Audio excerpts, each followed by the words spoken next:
Okay, to be honest with you, this assignment here is pretty easy.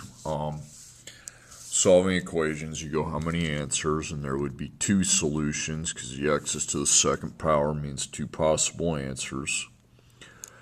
What method? That's where the game changes, and that's not a bad thing, okay?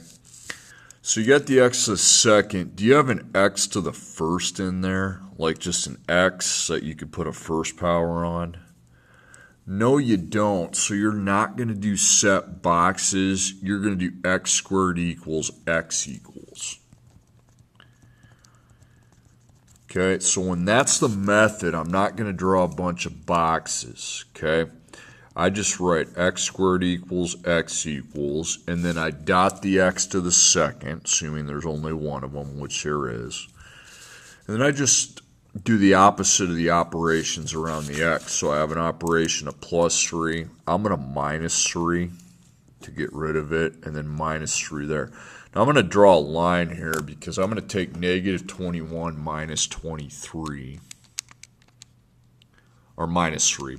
It's negative 24. And now I need to divide by the negative 2. Because after I divide, then I can go down here.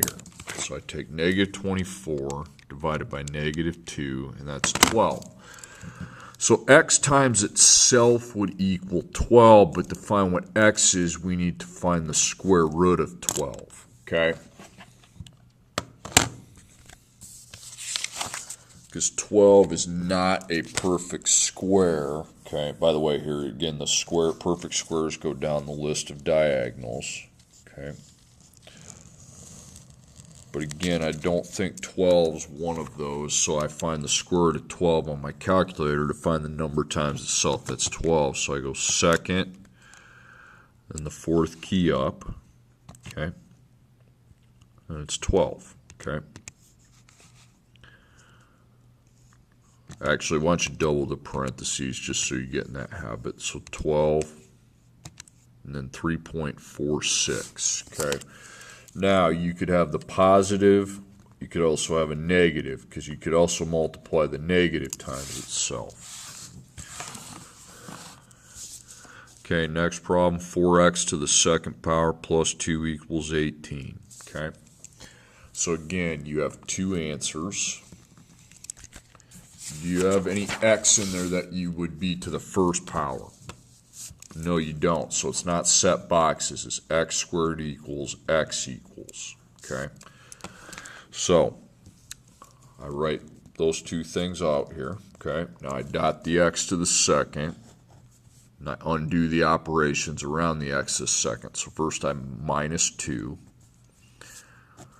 And 18 minus 2 is 16. But then I need to divide by 4. So I divide by 4, divide 16 by 4, and that's 4. So x to the second power is 4. Now you can take the square root of 4, but since this 4 is on the multiplication table, I think it's going to be 2. Okay?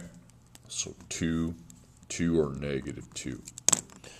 Or you could just square root if you square root on your calculator every time, second, and then that key right there gives you the square root. It's going to be 2. Okay, 2 and negative 2. Okay, really this assignment's not going to take very long to do. Okay. Next problem, I've got two answers. Okay. Because you got x second, but do you have any x that would be to the first? Or any different, or any x that's not to the second? No, I don't think you do. So you don't have to do the set boxes. You go x squared equals x equals. You don't need to rewrite it in factored form. You just pretty much go solve it. Okay? But you want to line these up so you're good to go. So I dot my x, circle it.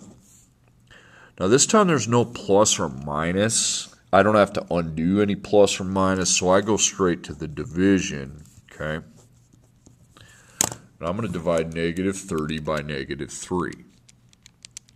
And that's 10, okay? Because those cancel.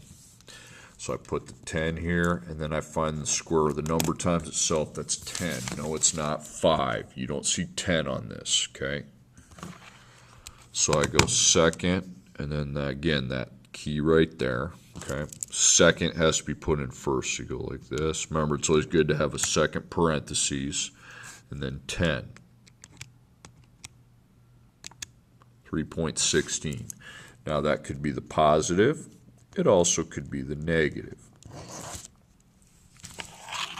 That's how the two answers arise from the equation.